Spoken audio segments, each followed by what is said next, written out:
Bien-aimé, shalom. Tu peux se mettre encore une fois shalom dans le nom de Jésus. Nzamba monabino.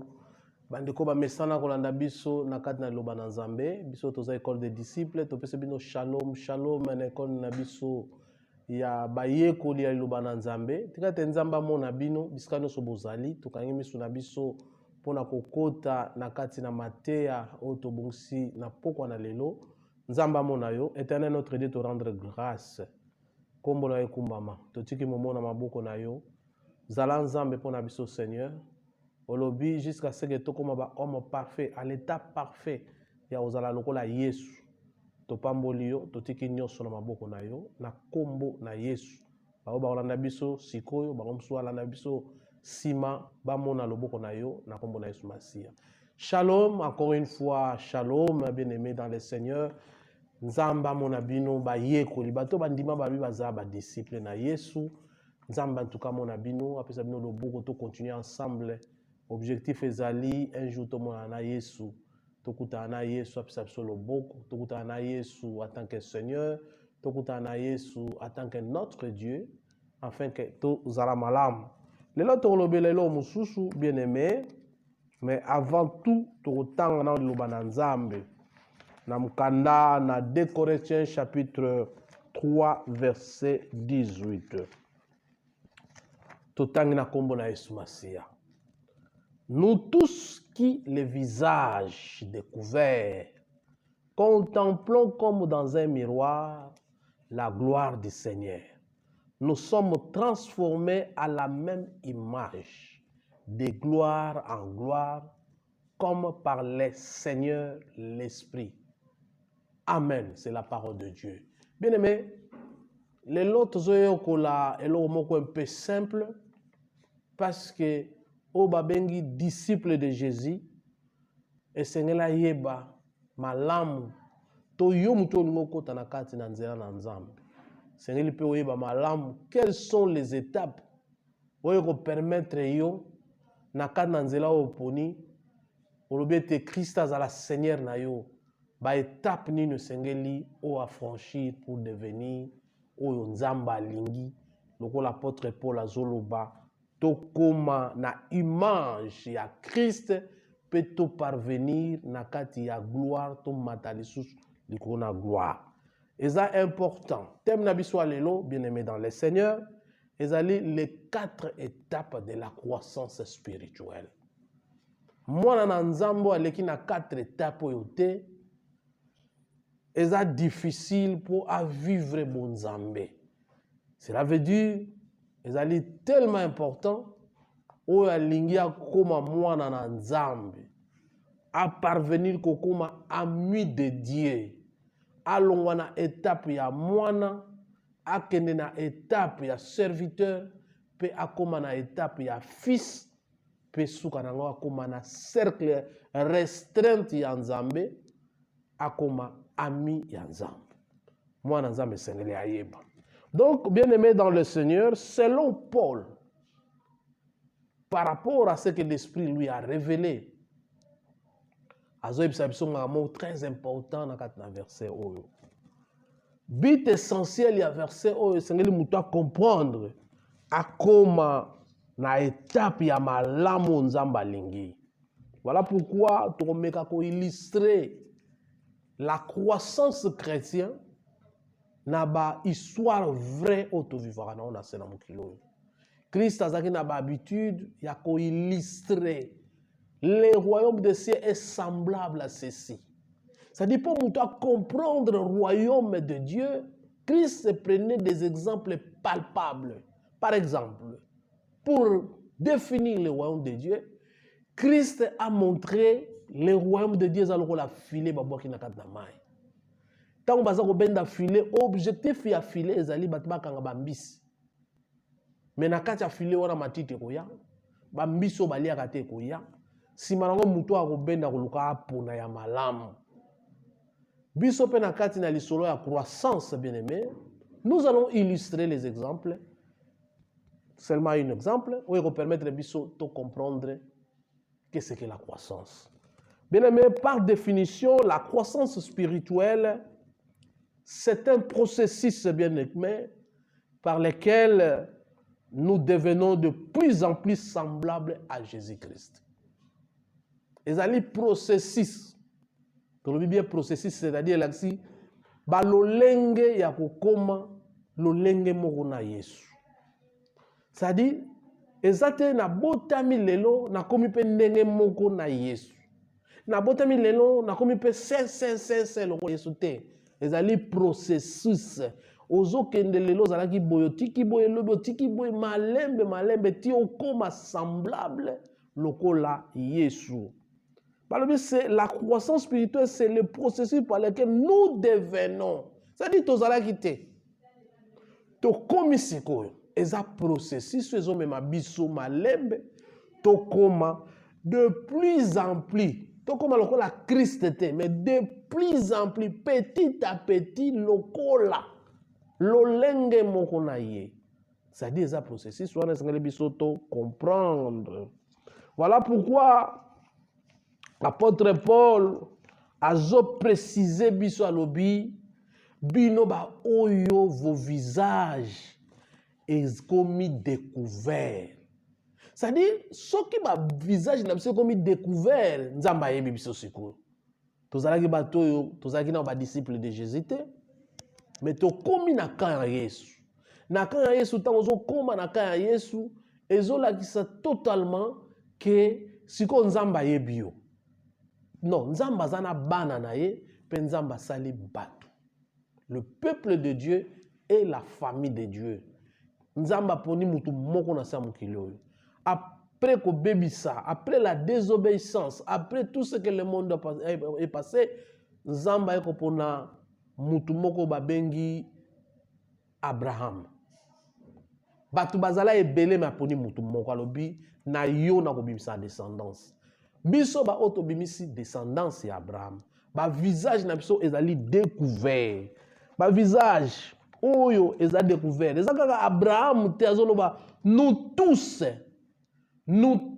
biso nyoso, c'est-à-dire les croyants qui ont accepté Christ comme Seigneur et Sauveur. Biso nyoso ba tozali wana ba visage na biso ezali découvert. Et c'est to sala nini? Nous devons s'appliquer bien aimé na kati na ba vie na biso. Kozala totalement na Yesu Masia. Comme ça la ba effort ya koluka kokoma lokola ye. Alobeli biso malamu nous tous, ezakaka Moïse te, ezakaka ba apôtre te, ezakaka ba pasteur te. Parce que biso nyonso zamba zali komema biso to reflecter, to contempler. Eza lokola mutu akena kitala. Azo mitala koki ko zwa kitala pusi musika to akoki ko pusa ngo pembeni azali ko se contempler bakati nga suki na kena kitala na bani ko tala nga akoto bakati nga bien te koto basa c'est biso pe de plus en plus to koma ko se contempler non à notre image mais à l'image de Christ. Yango pourquoi eromema biso tant tozali ko se refléter à l'image de Christ bien-aimé, c'est-à-dire ressembler à Christ bien-aimé. Nous devons être des ressemblances. Yomo na ante batuna libala so ba vandi mingi bo titi tata na maman ndiri bilongo ba loko kana. On dirait baza famille moko. Pona nini? Parce que bato ba vandi sika moko. Ba yekoli ba habitude, ba yekoli ba fora mobali nanga silikaka bo. Moi sinanga ko makati na niveau. Bato na ba komaka na niveau lokwa neti bilongi na bango neti mona neti tata ba loko kana bozala ka famille moko to ndeni. Mais c'est parce que ba wumeli tellement trop la ressemblance est donnée. Les ba otala pe bana ba azal ko la tata, azal ko la maman. C'est ça la ressemblance au Christ alingi apôtre Paul azolo bana msalobi. To koma ko refléter l'image o ezali ya Christ. Pourquoi cette image biso to refléter yango pit nango seulement ezali d'être à la ressemblance du Christ. Ceux qui to komi à la ressemblance du Christ et bandi to bandi ko porter attention na biso nyonso pas na Christ. Qu'est-ce que le Saint-Esprit fera pour nous? Le Saint-Esprit davantage à transformer biso à l'image de Christ. C'est pas toi qui dois être transformé et pas une image. Maintenant, c'est le Saint-Esprit qui est en toi. Il y a la transformation wana, oyo mema yo okoma na image ya Christ. Mondimi nyonso ayambi Yesu comme Seigneur et Sauveur. Alors bien, moi je vais porter Jésus dans ma vie. Moi je vais laisser ma vie à Jésus. Je dois obéir à Jésus. Je dois marcher comme mon maître veut. Parce que Christ est mort à l'obi, dans Jean chapitre 15 verset 5 à l'obi, sans moi, vous ne pouvez rien faire. Cela veut dire il faut nous attacher par la Christ. Na kangamana Christ, na vanda Christ, na zala Christ, na linga Christ, na suivre tout ce que Christ a fait. Et je serai comme un chrétien yabere. Les gens disent non, ces hommes-là, bazalokola, ba chrétien. Ils se ressemblent à Christ. Voilà le mot chrétien. Et si vous bien aimé dans le Seigneur, nous aussi, comme des enfants de Dieu, nous devons être à la ressemblance de Christ. Pourquoi? Pour marcher de gloire à gloire. Voilà l'objectif. Bit ya biso ba chrétien. Biso ba chrétien, nous devons être comme ça. To comme tina objectif. Yako koma bana na nzambe oyo bakangami na Yesu pe bavandi na Christ tango nyonso tokotikati na gloire na ye. Na kati na gloire na ye, qu'est-ce que nous allons faire, bien aimé? C'est pour nous amener na kati na sanctification progressive. Cela veut dire quoi, sanctification progressive? Plus nous avons la connaissance de Christ, plus il se révèle à nous. Voilà Christ oya alingi. Alingi to marcher, to refléter, c'est-à-dire to banoko ye kolaye, to mekolaye Christ alobaka ndenge asalaka ndenge soka azalaki na mukili awa, to banoko tala ye alataka ndenge nini, alobaka ndenge na marchaka ndenge nini, mais par sa parole, nanzela dans le Saint-Esprit, Christ alingi to komana to parvenir à la connaissance de la vérité. Et quand nous allons parvenir à la connaissance de la vérité, c'est alors nous serons transformés et il va se révéler dans nos vies. Qu'est-ce qui va se révéler dans nos vies? Mais les gens pensent que kokota na nzambe zakaka na koti na ndimi yeso loka mokonzi sili na ngwana. Mais non. Je dois passer par cette étape pour nakola. Na kolonga na étape ya kozala mwana. Ya kozala mwana. Malheureusement, ba peuple ya nzambe surtout na temps oya suka bazali ko marcher na visage voilé, visage ya okanga. Pour la zoba bo ba bilongi na bino ezala découverte. Elongi monana. Ça dit liboko mo boye empêchako. Eloni ebenga elongi monana, ça dit na bima na vie ya péché, nzamba monanga pa pesanga loboko. Na makasi na okokate kolo esiko nazana okokate na beleli yo bateki biso la fois passé balobi tango zo kokate tombolaka maboko ekolakisa ete nzambe na koki susu te soki yo nzambe pesinga loboko te soki yo nzambe pesinga makasi te. Donc nous en tant que fils de Dieu, nous devons aussi dans notre part, bien aimé dans le Seigneur, il faut comme un niveau. La croissance spirituelle n'a rien à voir, bien aimé, na ba responsabilité tozana on église.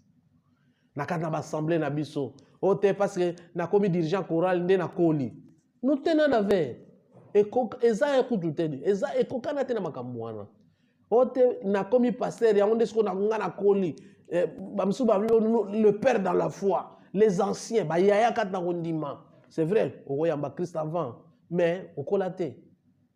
La croissance spirituelle n'a rien à voir na ba responsabilité autozanango na kati na ba église. Mais eza nini bien aimé, ezali certains d'entre nous ba kanza so bazo kota na kati na ba biloko na kozana ba responsabilité nde baza ba na nzambe. Qu'est-ce qu'un Colossiens chapitre 10 dit? Paul affirme que la volonté de Dieu est de voir les chrétiens croître dans sa connaissance. C'est-à-dire la croissance chrétienne, il faut que je croie dans la connaissance de Dieu. Car ce n'est qu'à ce prix que l'on peut devenir semblable à Jésus-Christ. Ce que l'on peut dire, naza pasteur, ngande apôtre, ngande mnayaki na mission, ngande mtu naza prophète, ngande naza mwana. Bango babenga ka batu bana. Bango bakomi batata na la foi. Non.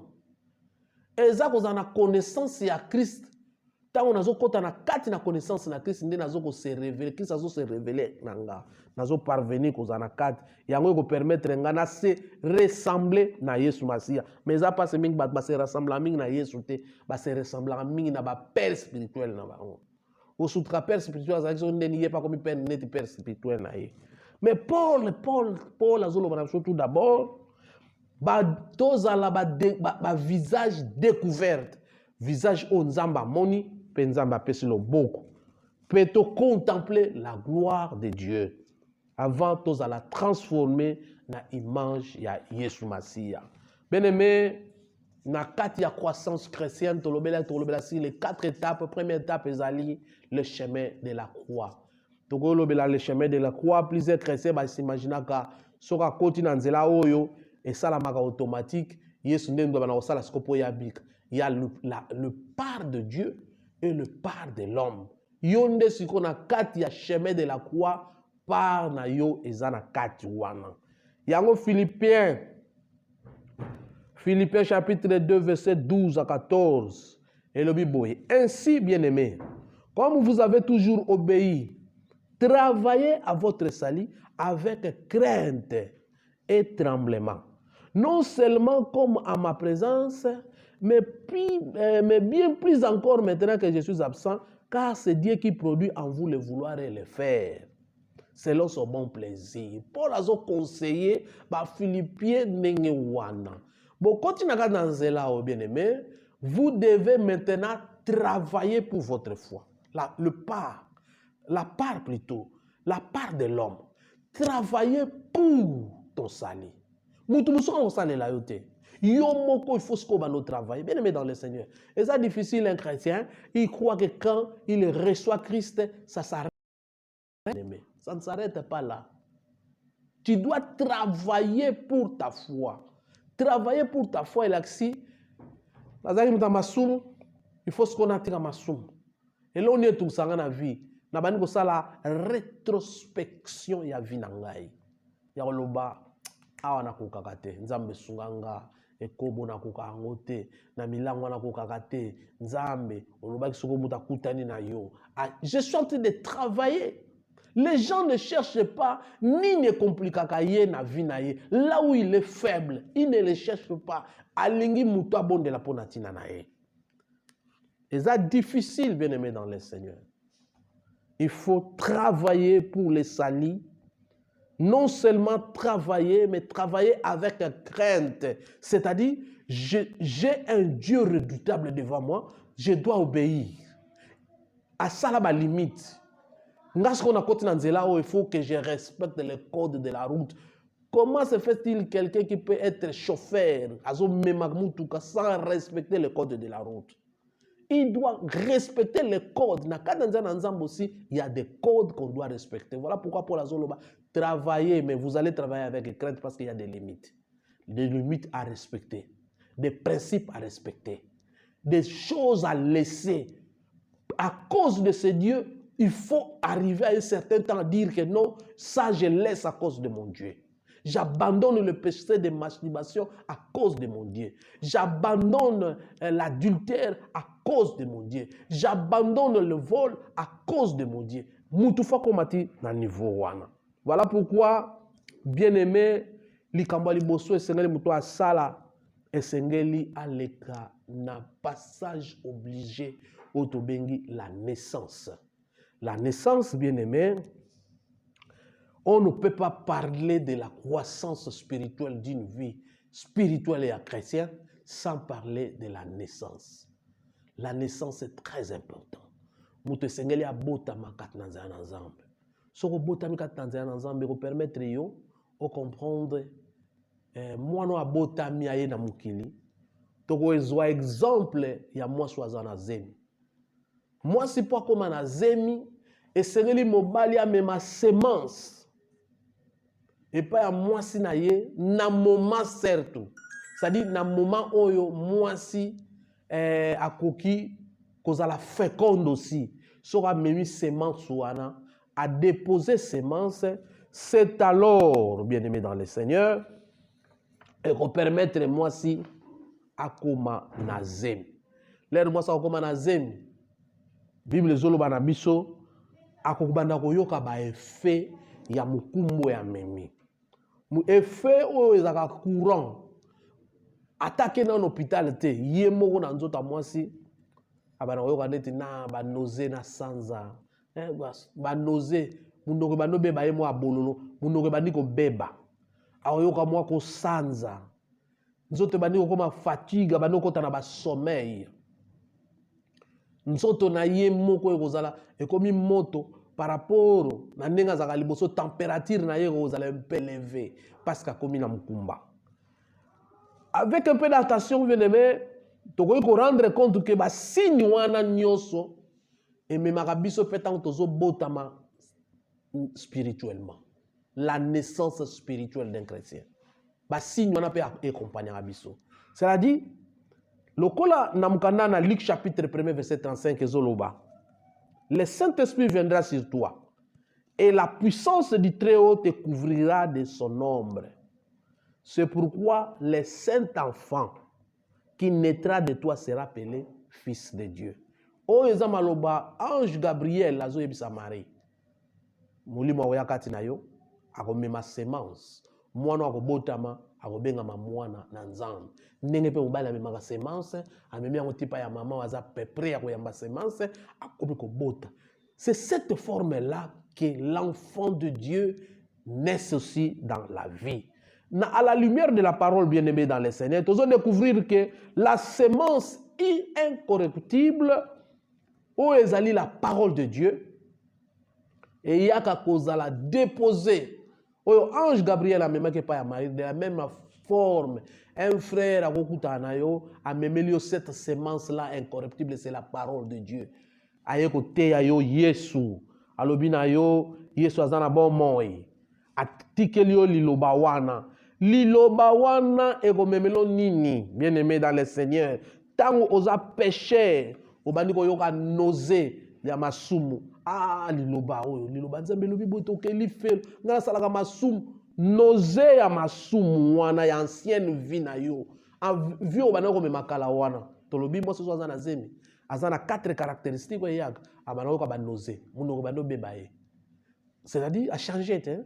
Ya mi balé tolobi ko yoka vomissement ko sanza mamso ale mwelo mo abano sanza ali ate asanzi ya mi sa tolobi ako mema ba pongi bandi ko yela ye tolobi ba température ba no na vie chrétien pesande na mutu ya mbili lo bana nzambe abandi ko yoka mabe ya vie ya kala bana ko mema vie ya kala zanga na ngwana abandi ko mabe non ngana funa tia kindumba na yugi loba nzambe kindumbe za mabe yemi mangana lifelo viwana ya kala tango akobana koyoka ngo vina ye abandi ko regretter les regrets de ses péchés ba regret wana eza lokola mutazo koyoka nausée na kati na ve si mananga osani abandi ko sanza masumu wana de babengi ba tozobenga ngo ba vomissement eza confession ngande na zabo na kotanda kwa nganga ngande na zabo ina boma mama na ngai ngande na zabo ina yiba ngande na zabo na senta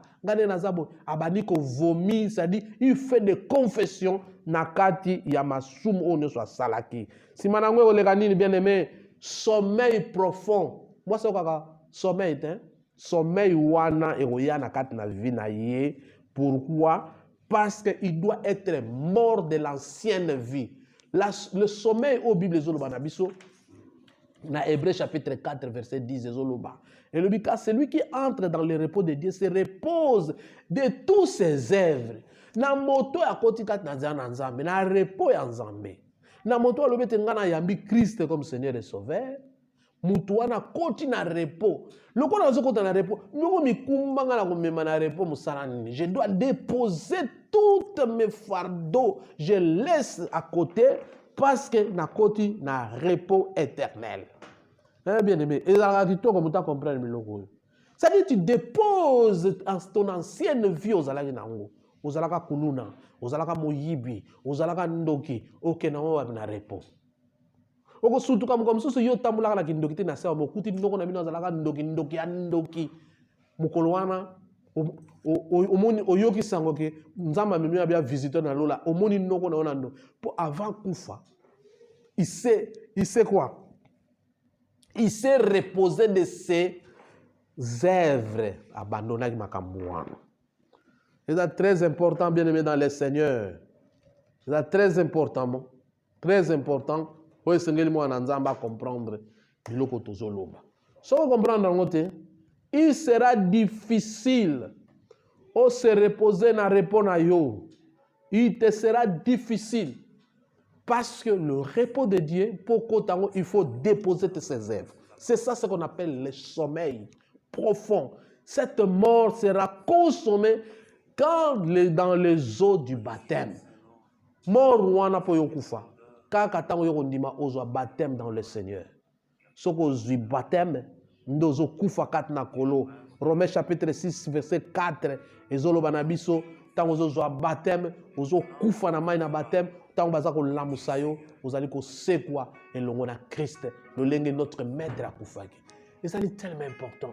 Moi na nzambe nous comprendre comment na niveau ya ko comprendre.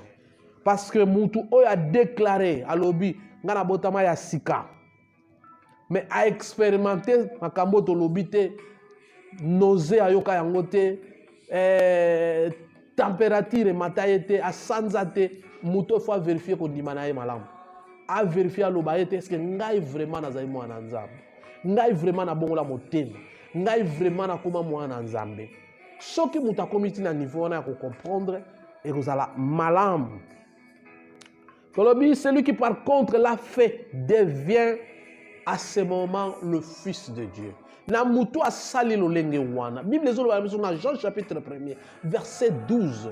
Et le bien était à tous ceux qui l'ont reçu, il leur a donné le pouvoir de devenir enfants de Dieu, lesquels sont nés ni par la volonté de l'homme, ni par la volonté du sang, mais par la volonté de Dieu.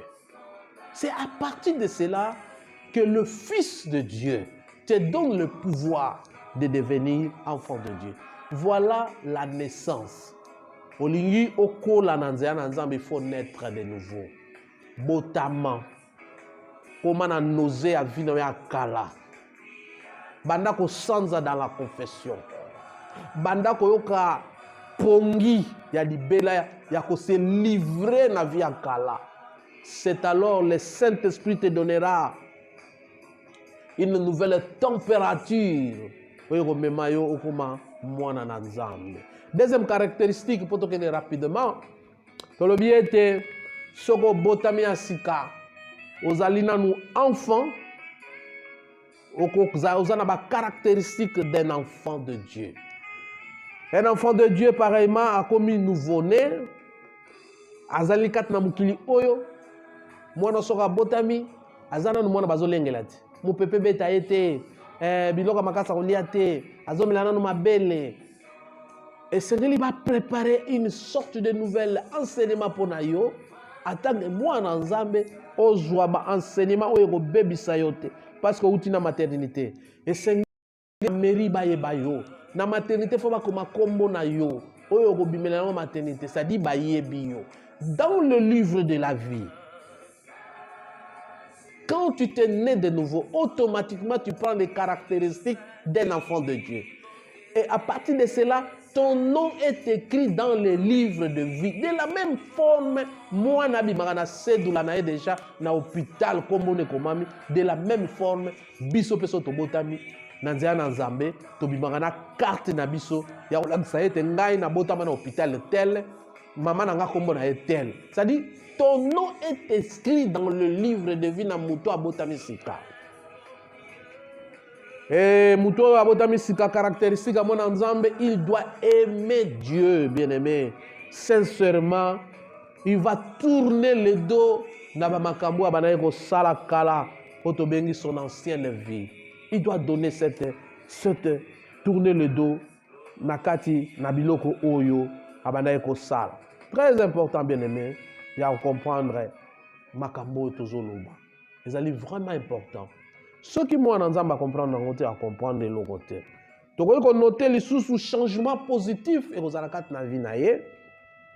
na bamakambu oyo ezali visible na kati na vie na ye bokomona ye azalaka mbamsu komela masanga azomela susu te changement visible.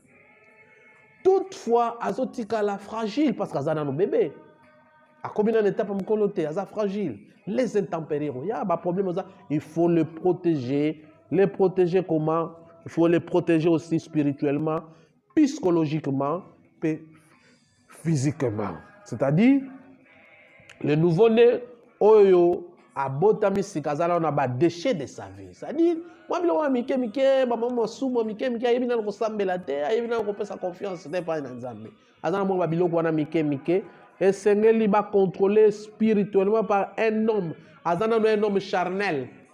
Abotami spirituellement mais misunieza nanu. Donc on a un Corinthiens chapitre 3 verset 1 zoloba. D'ailleurs, il a besoin de la protection. Azan a besoin d'enseigner. Azan a besoin d'instruction. Yom tobotama sika.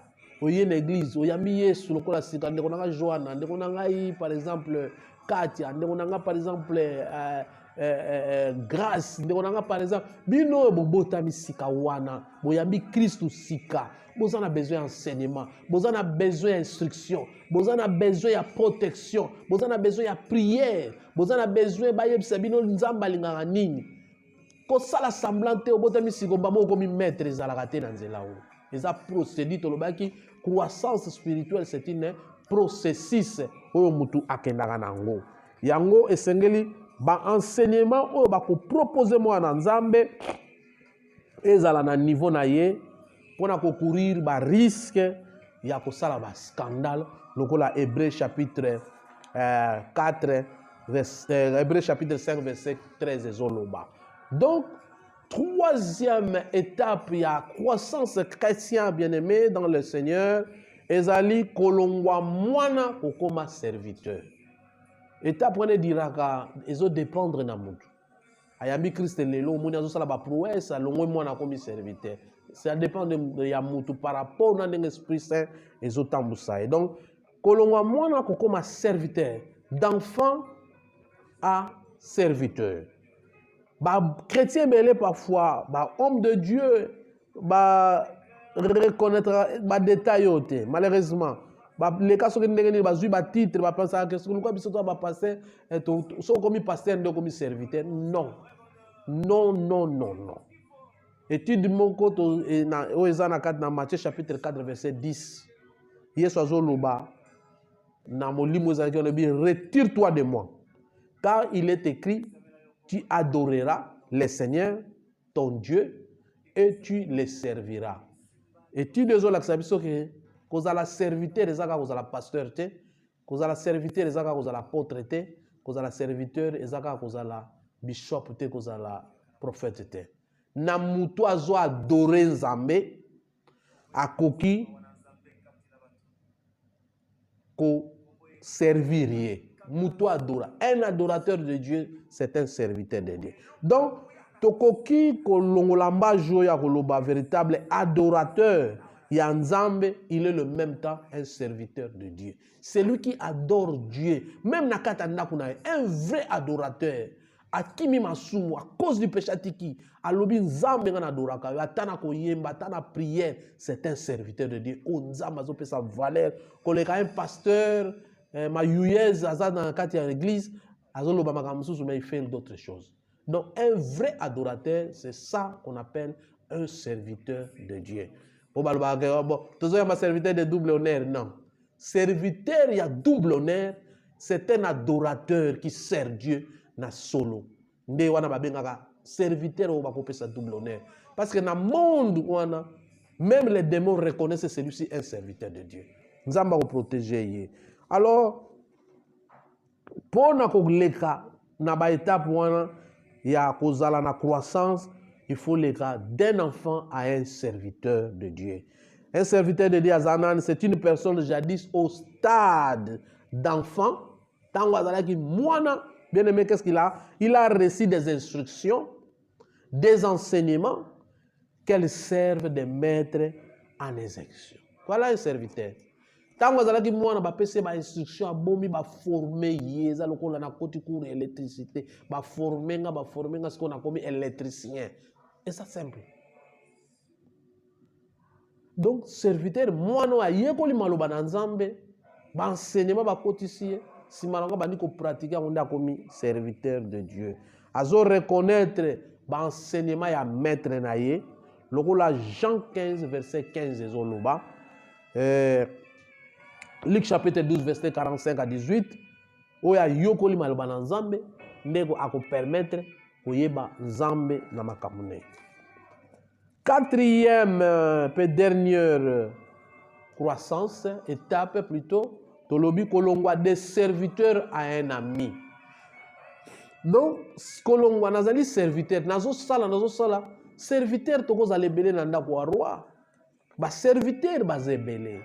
Nzamba ba Daniel bakena boumbu. Ba Esdras bakena boumbu. Ba poni bango bazala ba serviteur na kati ya roi. Ba Daniel batie bango a part. Balobi biso tokolia te mais bon pesa biso ndunda mais bazo préparer bango pour bakoma ba serviteur bazala ke belé mais na clique ya confiance ya kolongwa serviteur okoma ami ya roi. C'est ça cette étape là. On ne peut pas rester toujours serviteur. Mais Christ dans Jean 15 verset 15 il dit: je ne vous appellerai plus serviteur, parce que le serviteur ne connaît pas ce que son maître fait, mais je vous appellerai ami. Mais il faut passer par l'étape de croissance, c'est là. Natikala kaka mwana te, natikala enfant te, na comme na niveau serviteur, mais na dépassé na niveau ya ami, na comme un ami de Dieu. Lokola Abraham azala qui sous serviteur de Dieu, mais il était un ami de Dieu. Zamba zoloba, na Genèse azoloba, sur la Genèse, je crois 15 ou 14, azoloba, je garderai à mon ami Abraham ce que je vais aller faire dans Sodome na Gomorrhe. Non, l'ami on ne garde pas les secrets. Voilà pourquoi Christ a lingi tokende de plus en plus ya kolongwa. Okota na croissance, ya kolongwa na étape où tozali ba serviteur, nous devenons les amis de Dieu. Yakozali important ya kokoma un ami de Dieu, d'être un serviteur. Et c'est là que komati na niveau wana. Mais pour to koma na niveau wana, qu'est-ce que nous pouvons faire? Romains chapitre 8 verset 14 le bina biso boye. Une fois donc qu'il aurait acquis ses capacités à reconnaître la voix de son maître et surtout à y obéir, le serviteur va passer au stade de fils. Il pourra recevoir directement des instructions du Saint-Esprit et marcher selon celles-ci. L'enfant azalana cadre à ma conseillère. Celui qui devient un ami du roi, il devient automatiquement le conseiller du roi.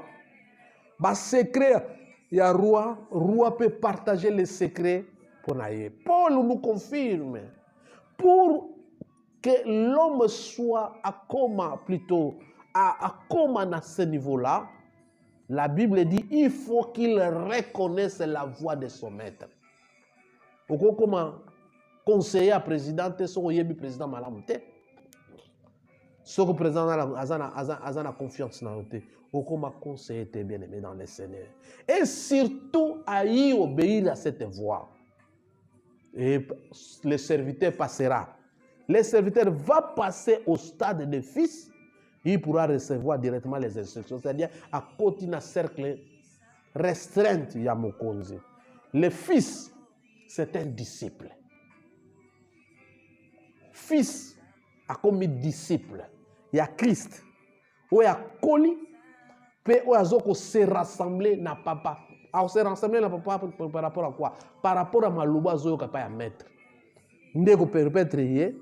Azo a ma capacité à comprendre. Moussala pe volonté ya maître où il y a zotinda yé. Et puis Nzamba ba na kopese ba révélation selon Hébreux chapitre 5 verset 14. Soko comme une étape ya fils, tu deviens un disciple. Et quand tu deviens un disciple, n'anticipe pas qu'il y a un ami. Donc, au comité, ozolongwa na serviteur, tu deviens fils. Et tant que l'ongwa, okoma, poye babiloko wana, c'est à ce moment-là tu deviens un co-ouvrier avec Christ. Un fils, c'est un co-ouvrier. Un disciple, c'est un co-ouvrier avec Christ. Aux fils égale à disciple. Disciple, aux alliés, co-ouvrier de Dieu. Avec Dieu. Il s'agit également, il y a Kokoma, lokola Paul Azolobana, Hébreux chapitre 4. Homme fait. Azolobango, à l'état d'homme fait. Moutoussera comme à l'état d'homme fait, c'est-à-dire il devient disciple automatiquement. Un fils égal à disciple. Et c'est le niveau. C'est celui qui peut défendre les intérêts du Père. Le fils défend les intérêts du Père. Mais le fils défend les intérêts de son père physique, un père spirituel. On défend les intérêts de Dieu et non les intérêts du père spirituel. Ah, moi je ne trahirai pas. Qui t'a dit? Donc tu vas trahir Dieu par rapport à un homme? Non, bien aimé. C'est un privilège au Nzambazo Pesabiso. Moutou a commis fils, il doit défendre les intérêts de façon consciencieusement. Il devient un ambassadeur. Il y a Christ. À reconnaître les droits et les privilèges. Très important, bien aimé. Moutou a commis fils, ton disciple a commis à l'image de la personne dont la création a été révélée, comme dans Romains chapitre 8, verset 19. C'est-à-dire, le Saint-Esprit viendra sur toi à la puissance du Très-Haut, tu couvriras son ombre. C'est pourquoi le cet enfant qui naîtra de toi sera appelé fils. Dans le passage où le Saint-Esprit la naissance peso memabiso ya relaxaki biso tokomi bana ya Très-Haut. Koklongwa na étape ya fils ya okoma un ami de Dieu tolobi yango. Kolongwa na étape ya fils naza sous fils parce que fils azala mwa musika mais kokoma ami ne uvanda siko na roi. Voilà les 4 étapes oyo tolobi pour koma muklisto. Muto akomi un ami de Dieu pour koma yango, il doit toujours dialoguer avec Dieu régulièrement par la prière. Quand tu fais le dialogue avec Dieu par la prière, c'est alors on va nous permettre davantage aux expériences bien-aimées dans le Seigneur, Nanzambe. Oh Seigneur, oh méditer aussi continuellement la parole de Dieu pour devenir un ami de Dieu. Et Seigneur, ose la honnête envers lui, franchise, par la franchise. Et Seigneur, ose choisir de lui, obéir par la foi. Le Habakkuk 2 chapitre 14, 4 Zoloba. Vaut mieux faire ce que Dieu dit, même si on ne le comprend pas à ce moment. Nous obéissons pas pour devoir ou par peur. Mais tous obéir pourquoi? Par obligation, mais par amour. Voilà, Matthieu Rabsal bien-aimé, les 4 étapes. Il y a croissance, il y a vie chrétienne. Tolobeli, il faut la nouvelle naissance. Nakata naissance, et sengeli, biloko mususu ya kalaotika. Sokotiki biloko ya kalate, et aux la passe. Tolobeli pe, il faut sengeli, o koma mutu oyo, okomi, olongwe na naissance, okomi un enfant. Si olongwe na un enfant, tu passes à l'étape du serviteur. Si olongwe l'étape à serviteur, okomi une étape ya fils, et si olongwe une étape ya fils, okoma un ami de Dieu. Voilà les étapes nécessaires pour permettre une croissance spirituelle. Pour que la moinate, il faut comme maître, pasteur, mais tu peux enseigner les gens, tu peux amener les gens. Ce n'est pas seulement les pasteurs qui amènent les gens dans le royaume des cieux. Même toi, le frère, au côté de la immaturité, il faut qu'on mature dans ces chemins. Partagez le vidéo, bien aimé. Tous en groupe Nabiso Major Kade Mabanza, est-ce que vous pouvez partager vidéo ou au contraire, vous continuez dans canal Nabiso, chaîne Nabiso, YouTube, oyo tobenga yango Canal Peniel TV eza na YouTube kuna ndo okuta mateya na biso nyonso topesi mbote na bino bato bolandaka biso nzamba mona bino bana Peniel mama na biso prophète Florence nzamba mona yo apôtre Sumbula nzamba mona yo et topesi pasteur Johnson pasteur Rufine pasteur Eli pasteur Emile pasteur Carlos pasteur Yav nzamba mona bino ligue mobimba nzamba mona bino na kombo na Yesu Masia botika la malamu tokutani mbala sima so nzamba apesa biso ngonga